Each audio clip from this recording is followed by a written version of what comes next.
Series کا آغاز آج ہم کر رہے ہیں اور آج کے اس پہلی ویڈیو میں ہم 1971 کی جنگ کا پس منظر آپ کو بتائیں گے۔ دوستو 1971 کی جنگ ایک الجھن بھری جنگ ہے۔ انشاءاللہ اس سیریز کے اختتام پر آپ کو 1971 کی جنگ کے بارے میں سب کچھ معلوم ہو جائے گا۔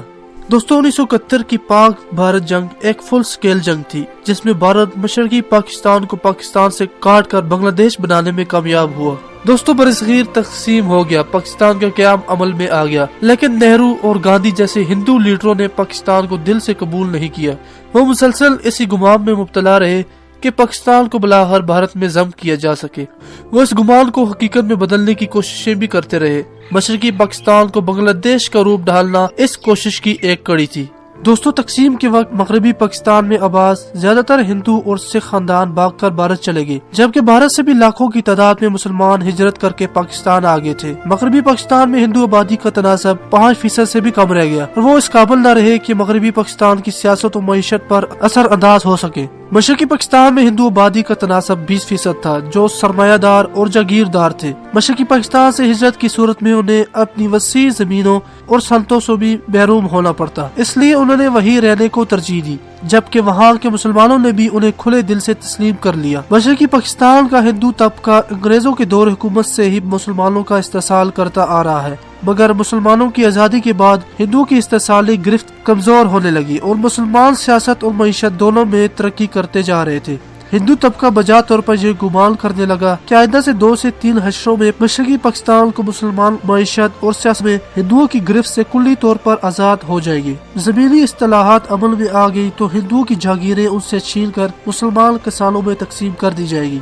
دوستو بھارت کے حساس اداروں اور سیاسی قیادت نے بھی مشرقی پاکستان کے ہندوؤں میں یہ سوچ راسخ پیدا کرنا شروع کر دی کہ اگر وہ اپنے مفادات کا تحفظ چاہتے ہیں تو مشرقی پاکستان کو بنگلہ دیش کا روپ دینا اور اسے بھارت کی طفیلی ریاست بنانا ضروری ہے۔ ادھر مشرقی پاکستان کے مسلمان آزادی کے بعد یہ گمان کرنے لگے آئندہ چند برسوں میں صدیوں سے بھوک و تنگ کے شکار بنگالی خوشحال زندگی بسر کرنے لگیں گے۔ مشرقی پاکستان رقبے کے لحاظ سے مغربی پاکستان سے 6 گنا چھوٹا تھا، تاہم اس کی آبادی تقریباً 12% زیادہ تھی۔ زیادہ آبادی اور کم رقبہ ہونے نیز مشرقی پاکستان میں آمدن کے ذرائع مغربی پاکستان کی نسبت محدود ہونے کی وجہ سے ترقی کی رفتار کم تھی۔ مغربی پاکستان خام وسائل سے مالا مال تھا، جبکہ مشرقی پاکستان خام وسائل نہ ہونے کے برابر تھے۔ جو مغربی پاکستان کا معاشی ترقی میں مشرقی پاکستان سے آگے نکلنا ایک فطری عمل تھا۔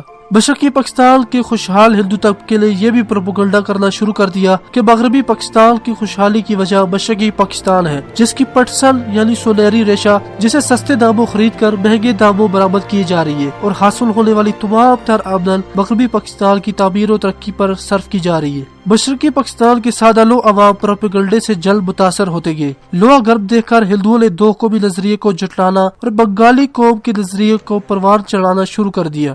دوستو ان کا نعرہ یہ تھا کہ بنگال میں رہنے والے تمام لوگ بنگالی ہیں، خواہ وہ مسلمان ہو یا ہندو۔ اس پروپیگنڈے کی بنیاد پر ہی انہوں نے بنگالی زبان کے تحفظ کے بعد بنگالی قوم کے تحفظ کا نعرہ لگایا، جو آزادی کے نعرے میں تبدیل ہوتا چلا گیا۔ تقسیم ہند کے وقت مشرقی پاکستان کے 60% تعلیمی اداروں کا نظم و ضبط ہندوؤں کے پاس تھا۔ 1961 کے جائزوں کے مطابق 97% پرائیویٹ تعلیمی ادارے ہندوؤں کی ملکیت تھے، جہاں نظریہ پاکستان کے بجائے بنگالی قوم کے نظریے کو پروان چڑھایا جا رہا تھا۔ ساتھ ہی ساتھ مغربی پاکستان کے خلاف زہریلا پروپیگنڈا بھی کیا جا رہا تھا۔ یہ سب کچھ بھارت کے حساس اداروں کی ایما پر ہندو ٹیچر کر رہے تھے، الغرض نفرت کے بیج پودوں اور درختوں میں تبدیل ہوتے گئے، مگر حکومت پاکستان اسے محسوس کرتے ہوئے بھی نظر انداز کرتی جا رہی تھی۔ دوستو 1956 ہی میں مشرقی پاکستان میں نظریاتی وحدت میں رکھنے پڑھنے کی آثار نما ہو گئے تھے۔ ڈھاکہ یونیورسٹی میں بنگالی قوم پرستوں نے اردو زبان کے خلاف جلوس نکالا، جس میں مشرقی پاکستان میں اردو کے بجائے بنگالی زبان رائج کرنے اور اردو بولنے والوں کو مشرقی پاکستان سے مغربی پاکستان بھیجنے کا مطالبہ کیا گیا۔ اس موقع پر یونیورسٹی کے اردو بولنے والے اساتذہ اور چھوٹے ملازمین کو مارا پیٹا گیا۔ دوستو حالات پر قابو پانے کے لیے ایسٹ پاکستان رائفل اور پاک فوج کو طلب کیا گیا، جس پر قوم پرستوں نے پتھراؤ شروع کیا اور فائرنگ بھی کی، جس میں پاک فوج کے اور ایسٹ پاکستان رائفل کے جوان زخمی بھی ہو گئے۔ جواب میں پاک فوج، ایسٹ پاکستان رائفل اور پولیس نے بھی لاٹھی چارج کی اور فائرنگ کی۔ سرکاری ذرائع کے مطابق 3 مظاہرین ہلاک ہو گئے۔ بعد میں قوم پرستوں نے اسی مقام پر شہید مینار تعمیر کروایا، جو اب تک قائم ہے۔ اسے دوستو تحریک بنگلہ دیش کا سنگ بنیاد بھی کہا جاتا ہے، جو یہ واضح کرتا ہے کہ 1956 ہی میں بھارت مشرقی پاکستان میں 2 قومی نظریے کو بے جان کرنے میں کامیاب ہو گیا تھا۔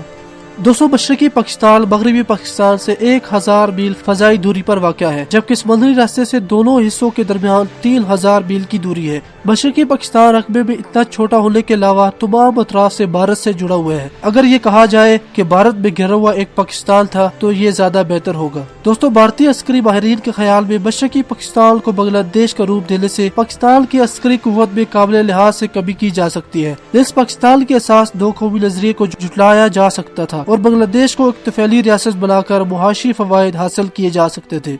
दोस्तों 1956 के अवाइल में भारतीय रियासत त्रिपुरा के दारुल हुकूमत अगरतला में भारत के उस वक्त के हसास अदारे इंडियन इंटेलिजेंस ब्यूरो का एक खसूसी सेल कायम किया गया, जिसने मशरकी पाकिस्तान के तमाम अहम हिंदू असातिज़ा, सरमायाकारों और जागीरदारों को भारत के लिए काम करने पर आमादा कर दिया। सरमायाकारों और जागीरदारों ने ढाका यूनिवर्सिटी के हिंदू असातिज़ा को बड़े पैमाने पर सरमाया और सहूलियात फराहम की, जिसकी मदद से बंगाली मुसलमान बिलखसूस तलबा में कौम परस्ती के जरासीम पैदा होना शुरू हो गए। कौम परस्ती के माहौल में परवरिश पाने वाले तलबा जब फौज और सिविल अदारों में मुलाजमत अख्तियार करने के बाद मगरबी पाकिस्तान के दौरे पर आते तो यहाँ के लोगों के बेहतर मयार जिंदगी से मुतासर होते। ये वापस जाकर मगरबी पाकिस्तान की अवाम की खुशहाल जिंदगी का जिक्र करते तो उससे एहसास कमतरी पैदा होती। दूसरी तरफ हिंदू तबका इसे और मजीद बढ़ा चढ़ा कर पेश करता। ये बात रोज़े रोशन की तरह आया है कि पाकिस्तान की मरकजी हुकूमत ने मशरकी पाकिस्तान के अवाम की मुआशी हालत बदलने में खास दिलचस्पी नहीं ली, मगर ये भी हकीकत है कि पाकिस्तान की मजमूई आमदनी का बेशतर हिस्सा तो दफा पर खर्च होता है और ये खर्च पाकिस्तान के लिए जरूरी है, क्योंकि भारत तकसीम हिंद के बाद पाकिस्तान पर हर वक्त हमले करने की ताक में रहता है। दोस्त इसलिए मरकजी हुकूमत न सिर्फ मशरक बल्कि मगरब में अवामी तरक्की के बड़े बड़े मंसूबे शुरू करने की अहल न थी। दोस्तों 1962 में चीन और 1965 में पाकिस्तान से बुरी तरह मार खाने के बाद भारतीय फौज का मोराल बुरी तरह गिर चुका था। भारतीय मीडिया की रिपोर्ट्स के मुताबिक पहले 50% नौजवान भारतीय फौज में आना चाहते थे, लेकिन इन जंगों के बाद ये परसेंटेज घटकर 10% तक आ गई। भारत की आलमी सतह पर बहुत ज्यादा बेइज्जती हो रही थी, चुनाचे भारतीय अस्करी दानश्वरों ने अपना अगला हदफ मशरकी पाकिस्तान को बना लिया ताकि पाकिस्तान को चोट लगाकर पुराने जख्मों का हिसाब चुकाया जा सके। दोस्तों 1965 के बाद तेजी से बांग्लादेश प्रोजेक्ट पर काम शुरू कर दिया। इंडियन इंटेलिजेंस ब्यूरो कॉरपोरेशन के दो अहम एहलकार लेफ्टिनेंट कर्नल मिश्रा और मेजर मेमल अगरतला MS नाइजर की सरपरस्ती में मसरूफ अमल हो गए। ये लोग मशरकी पाकिस्तान के अहम को परस्तों रहनुमाओं से मुलाकातें करते और उन्हें अस्करी तरबियत, असला और सरमाया भी फराहम करते। दोस्तों ढाका में भारतीय मिशन के फर्स्ट सेक्रेटरी PL ओझा का मशरकी पाकिस्तान के कई अहम SP अफसरान, अस्करी एहलकारों और नामवर सियासतदानों और सहाफियों से राब्ता था। दोस्तों बंगाल के SP अफसर अहमद फजल रहमान और रोहुल कुद्दूस ने अपनी मुलाजमत से रुखसत लेकर भारत के एहसास उदारों के लिए काम शुरू कर दिया। ये दोनों कई बार बॉर्डर पार करके अगरतला जाते और भारत की अहम शख्सियात से मुलाकातें करते। दोस्तों अवामी लीग का रहनुमा शेख मुजीबुर रहमान साहब पाकिस्तान नेवी का रिटायर्ड एस्ट्रोनॉट था। वो जुल्फिकार अली भुट्टो साहब की तरह एक शोला बयान मुकर्रर था। भारत ने उसे बांग्लादेश का पहला वजीर आजम बनाने की पेशकश कर रखी थी। PL ओझा और मुजीबुर रहमान मिलकर कौम परस्त तलबा और दीगर नौजवानों को भारत जाकर अस्करी तरबियत के लिए तरगीब देते और दोस्तों उसका इंतजाम भी करते। कर्नल MAJ उस्मानी का ताल्लुक मशरकी पाकिस्तान सेल हेड से था। उसने तकसीम हिंद से कबल फौज में कमीशन हासिल किया। दोस्तों ये इंतहाई चालाक और मकार शख्स था।